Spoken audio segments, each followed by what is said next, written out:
રાજ્યના 207 ડેમ જેમાં અત્યારે 40.8% કરતાં પણ પાણી જળસંગ્રહ હોવાનું સામે આંકડો બહાર આવ્યો છે। જીવાદોરી સમાન સરદાર સરોવર સહિતના રાજ્યના 207 જળાશયોમાં હાલની સ્થિતિએ 44.18% જળસંગ્રહ છે।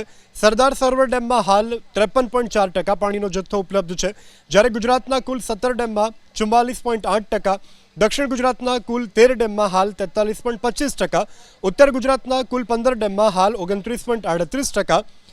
આગળ વાત કરવામાં આવે સૌરાષ્ટ્રની તો 141 ડેમ સૌરાષ્ટ્રમાં છે, જેમાં હાલ 28.10%, કચ્છના કુલ 20 ડેમમાં હાલમાં 27.57% જળસંગ્રહ છે।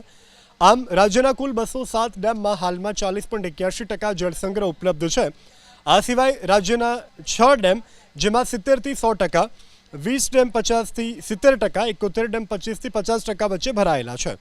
સુરેન્દ્રનગર જિલ્લાના ધોળી, દજા અને મોરબીના મચ્છુ 3 ડેમમાં હાલ 91%થી પણ વધુ પાણીનો જથ્થો ઉપલબ્ધ છે, જ્યારે કચ્છની કાલા ઘોઘા ડેમમાં 82%થી વધુ પાણી ઉપલબ્ધ છે।